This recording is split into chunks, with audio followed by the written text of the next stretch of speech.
여기 독일의 완벽한 질서야말로 세계 최고라고 믿었던 한 도시환경 엔지니어가 있습니다.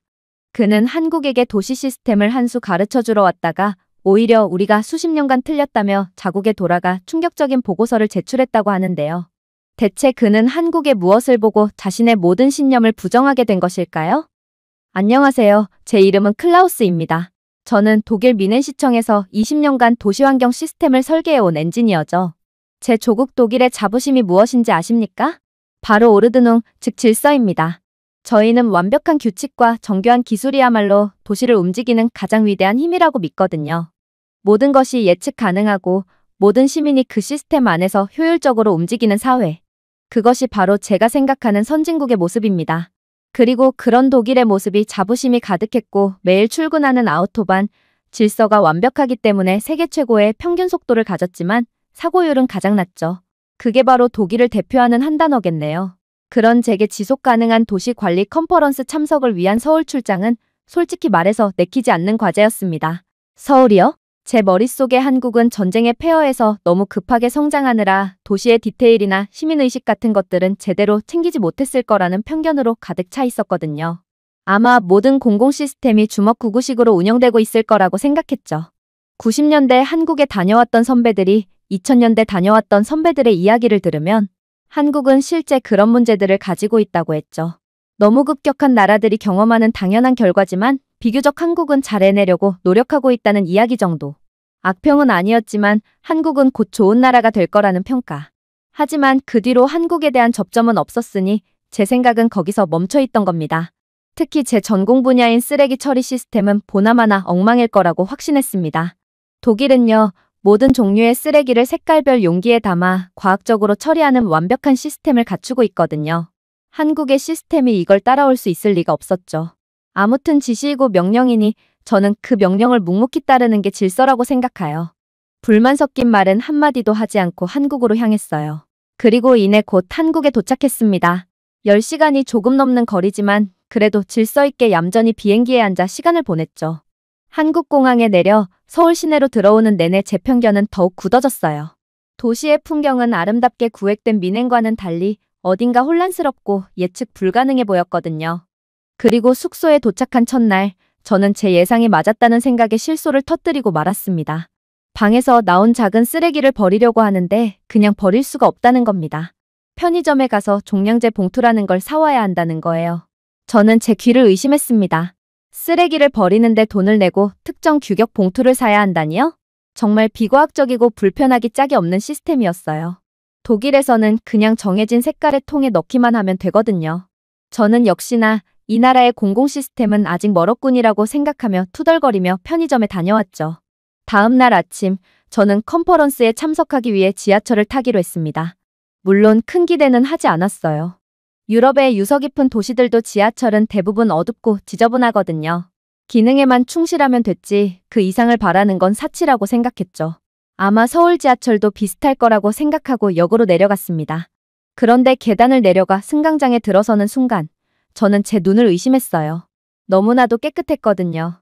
바닥은요, 방금 닦은 것처럼 광이 날 정도였고 그 수많은 사람들이 오고 가는데도 쓰레기 하나 보이지 않았습니다. 쓰레기통조차 넘치는 법 없이 깔끔하게 관리되고 있었죠.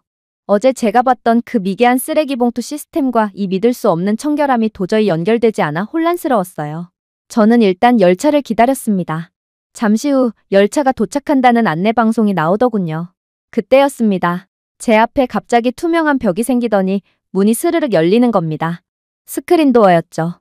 물론 독일에도 일부 역에 설치되어 있긴 하지만 이렇게 모든 역, 모든 승강장에 완벽하게 설치된 모습은 정말 충격적이었습니다. 기술적인 완벽함과 안전에 대한 집착이 느껴졌거든요. 그래, 새로 만들었으니 이 정도는 할 수 있겠지. 저는 애써 감탄을 누르며 열차에 올라탔습니다. 그런데 자리에 앉는 순간 저는 또다시 깜짝 놀라고 말았어요. 의자가 따뜻했거든요. 바깥 날씨가 꽤 쌀쌀했는데 의자에 온열 기능이 들어와 있었던 겁니다. 이건 정말 상상도 못한 부분이었습니다. 제 평생의 엔지니어 철학은 기능주의였어요. 지하철의 기능은 사람을 A에서 B로 안전하게 이동시키는 것, 그걸로 끝이죠. 목적지가 있으니 그 목적지까지 잘 가면 그만, 안전하게 사고 없이 보내주면 그만인 거였죠. 그런데 한국에선 의자를 데운다고요? 이건 기능이 아니라 감성의 영역이잖아요. 사람들의 편의를 넘어선 배려의 차원이었던 겁니다. 독일에서는 단 한 번도 생각해 본 적 없는 접근 방식이었죠. 저는 따뜻한 의자에 앉아 멍하니 창밖을 바라봤습니다. 혼란스러웠어요. 제가 미개하고 비효율적이라고 비웃었던 도시가 제가 평생 자부해온 독일의 완벽한 질서보다 더 사람의 마음을 움직이는 디테일을 갖고 있었습니다. 이건 대체 어떻게 된 일일까요? 저는 이 도시의 진짜 모습이 너무나도 궁금해지기 시작했습니다. 저는 그 따뜻한 지하철 의자에 앉아서 정말 많은 생각을 했어요. 엔지니어로서의 제 신념이 아주 작은 부분부터 흔들리기 시작했거든요. 제가 평생 정답이라고 믿었던 독일의 질서는 차갑고 기계적이고 오직 효율만을 추구하는 것이었으니까요. 그런데 제가 지금 경험하고 있는 한국의 시스템은 독일처럼 효율적인데 이상하게 따뜻했어요. 이건 제가 아는 세상의 법칙과는 완전히 다른 거였죠. 컨퍼런스까지는 시간이 좀 남았기에 저는 이 도시를 제대로 탐사해 보기로 결심했습니다. 제 첫 번째 가설, 지하철만 특별히 관리하고 있을 것이다를 증명하거나 혹은 반증하기 위해서였죠. 그리고 제 탐사의 첫 번째 목적지는 바로 어제 저를 그토록 불쾌하게 만들었던 쓰레기 분리수거 현장이었습니다. 저는 인터넷을 검색해서 주택가의 재활용품 배출 요일을 알아냈어요. 그리고 그날 저녁 한 아파트 단지로 향했죠. 분명 엉망일 거야. 온갖 쓰레기가 뒤섞여서 악취를 풍기고 있겠지. 저는 그렇게 확신하며 재활용품을 모아두는 장소로 갔습니다. 그런데 제 눈앞에 펼쳐진 광경은 정말 믿을 수가 없었습니다. 그곳은 쓰레기장이 아니었어요. 차라리 잘 정리된 작업장에 가까웠죠. 주민들이 약속이라도 한 듯이 집에서 가져온 재활용품을 완벽하게 분리하고 있었거든요. 박스는요, 전부 테이프를 떼고 평평하게 접어서 쌓아두고 있었어요. 플라스틱 페트병은 내용물을 비우고 물로 헹군 다음에 비닐 라벨까지 깨끗하게 떼어서 버리더라고요. 스티로폼, 비닐, 캔, 유리병, 모든 것이 종류별로 완벽하게 구분되어 있었죠. 저는 정말 충격받았습니다. 독일의 분리수거는요, 그냥 색깔별로 구분된 거대한 통에 던져 넣으면 끝이거든요. 그 뒤에 벌어지는 복잡한 재분류 과정은 전부 기계와 세금의 몫이죠. 그런데 한국은 시민들이 그 과정을 직접 자기 손으로 하고 있는 겁니다. 누가 감시하는 것도 아닌데 말이에요. 이 비효율적으로 보였던 시스템이 사실은 가장 완벽한 형태의 효율성이었다는 걸 깨닫기 시작했어요. 처음부터 완벽하게 분리되니 후처리 비용과 에너지가 극단적으로 줄어드는 겁니다. 제가 미개하다고 비웃었던 종량제 봉투는 사실 각자 버리는 쓰레기의 양에 책임을 지게 만드는 행동경제학의 걸작이었던 거죠. 정신이 멍해진 채로 저는 다시 지하철로 향했습니다. 이번에는 일부러 여러 노선을 갈아타며 다른 역들을 둘러봤어요. 제 두 번째 가설, 특정 역만 깨끗할 것이다를 확인하기 위해서였죠. 하지만 그 가설도 처참하게 깨졌습니다. 강남의 번화한 역이든 강북의 오래된 역이든 모든 역이 예외 없이 깨끗했어요. 그리고 저는 곧 깨달았죠. 한국의 지하철은 단순히 깨끗하기만 한 게 아니라는 것을요. 한 환승역의 긴 통로 벽면에는요, 젊은 예술가들의 작품이 전시된 작은 갤러리가 있었어요. 또 다른 역에서는 대학생 밴드가 작은 무대에서 공연을 하고 있었고 사람들은 가던 길을 멈추고 박수를 쳐주더군요. 광화문역에 내렸을 때는 역 자체가 하나의 작은 역사 박물관처럼 꾸며져 있었습니다. 저는 그때 깨달았어요. 독일에서 지하철역은 그저 지하 터널일 뿐이거든요. 오직 사람을 실어 나르기 위한 기능적인 공간이죠. 하지만 서울에서 지하철역은 지하 광장이었습니다. 사람들을 연결하고 문화를 나누고 일상의 즐거움을 더해주는 살아있는 공간이었던 겁니다. 제 머릿속에 공공 디자인이라는 개념이 송두리째 흔들렸어요. 바로 그때였습니다. 제가 분리수거 현장에서부터 계속 풀지 못했던 의문이 하나 있었거든요. 내용물이 담겨있던 작은 플라스틱 용기였는데 이게 대체 플라스틱인지 비닐인지 구분이 안 가는 겁니다. 저는 그걸 손에 쥔 채 분리수거함 앞에서 몇 분째 망설이고 있었죠. 독일이었다면 그냥 아무데나 버렸을 거예요. 하지만 이상하게도 이 도시에 보이지 않는 질서 속에서 저만 예외가 되고 싶지 않았습니다. 제가 쩔쩔매는 모습을 지나가던 한 아주머니께서 보셨나 봐요. 그분은 제게 다가오시더니 제가 든 용기를 보며 뭐라고 말씀하셨어요. 제가 못 알아듣는 표정을 짓자 그분은 잠시 웃으시더니 제 손에서 그 용기를 가져가셨습니다. 그러고는 아무렇지 않게 뚜껑을 분리하고 용기에 붙은 비닐 스티커를 손톱으로 꼼꼼하게 떼어내시는 겁니다. 그리고는 근처 수도가로 저를 데려가 용기 안을 깨끗하게 헹구셨어요. 마지막으로 그분은 제 눈을 보며 플라스틱 뚜껑은 이쪽에, 비닐 스티커는 저쪽에, 그리고 헹궈진 용기는 여기에 넣는 거라고 마치 어린아이에게 가르쳐주듯 하나하나 보여주셨습니다. 그러고는 제 어깨를 툭툭 두드리며 격려하듯 미소를 지으시고는 가던 길을 가셨죠. 저는 그 자리에 한참을 서 있었습니다. 어떤 대가도 바라지 않는 친절, 규칙을 넘어선 공동체 의식, 그리고 공공의 공간을 우리의 공간으로 여기는 그 마음? 제가 목격한 깨끗한 지하철과 완벽한 분리수거, 그 두 가지 현상을 움직이는 거대한 엔진이 바로 이것이라는 걸 깨달았습니다. 제가 평생 자부해왔던 독일의 질서는 벌금과 규칙이라는 차가운 하드웨어로 만들어진 것이었어요. 하지만 제가 지금 서울에서 보고 있는 이 질서는 시민들의 자발적인 책임감과 따뜻한 배려라는 소프트웨어로 완성되고 있었습니다. 기술보다 한 수 위에 있는 것, 그것은 바로 그것을 사용하는 사람들의 성숙함이었습니다. 저는 이 도시와 이 사람들에게 거대한 존경심을 느끼기 시작했습니다. 저는 그날 이후로 서울이라는 도시를 완전히 다른 눈으로 보게 됐어요. 더 이상 혼란스러운 아시아의 도시가 아니었죠. 오히려 제게는 거대한 질문을 던지는 살아있는 유기체처럼 느껴졌습니다. 진정한 질서란 무엇인가? 완벽한 시스템이란 무엇인가? 컨퍼런스 발표 전날 밤, 저는 호텔방에서 제가 준비해온 발표 자료를 띄워놓고 있었어요. 독일의 완벽한 쓰레기 처리 시스템과 효율적인 교통망에 대한 데이터와 그래프가 가득했죠. 며칠 전까지만 해도 세상에서 가장 위대하다고 믿었던 바로 그 자료들이었습니다. 그런데 이상하게도 지금 보니 너무나 차갑고 공허하게 느껴지는 겁니다. 저는 창가로 다가가 서울의 야경을 바라봤어요. 수많은 불빛들 아래에서 낮에 제가 봤던 그 평범한 사람들의 얼굴이 떠올랐습니다.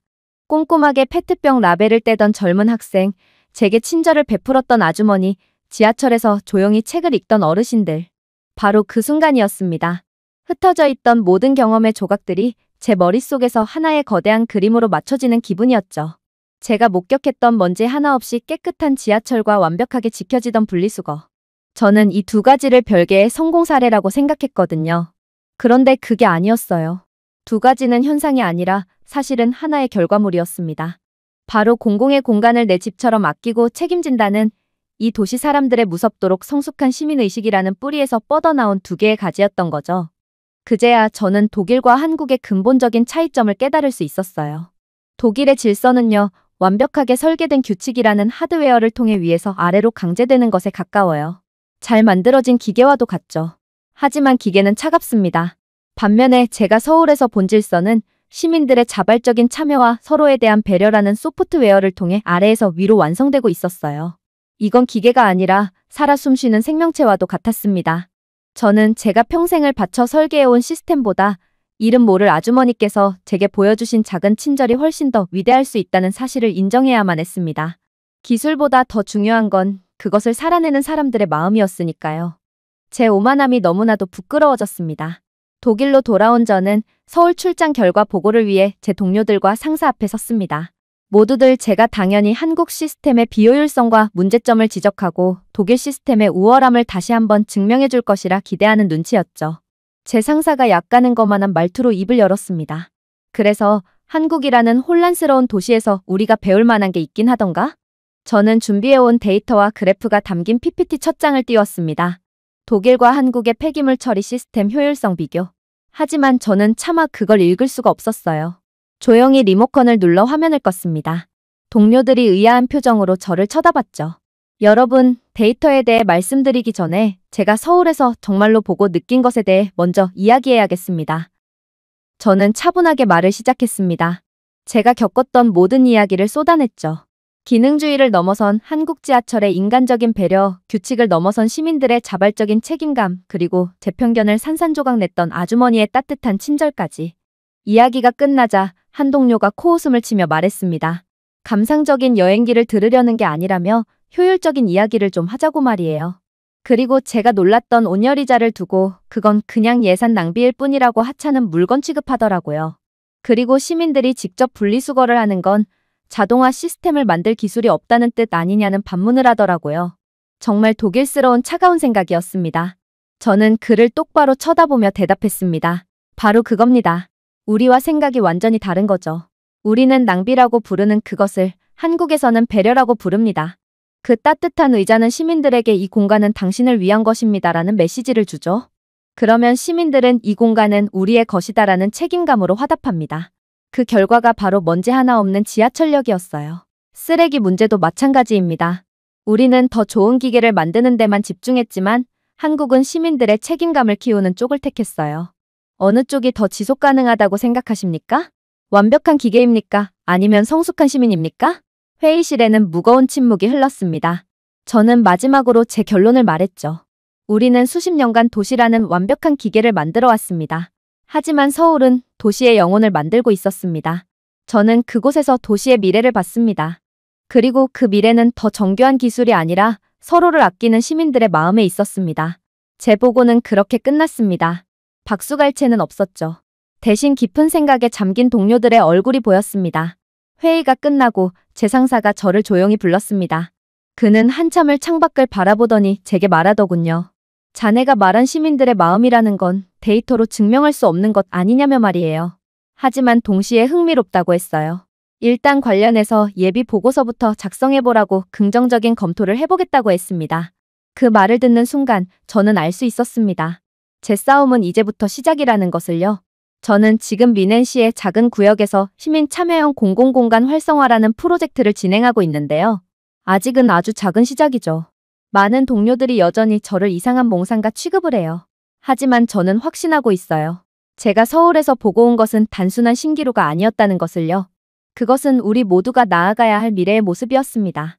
저는 기술을 설계하던 엔지니어였지만 이제는 사람들의 마음을 연결하는 일을 하고 있습니다.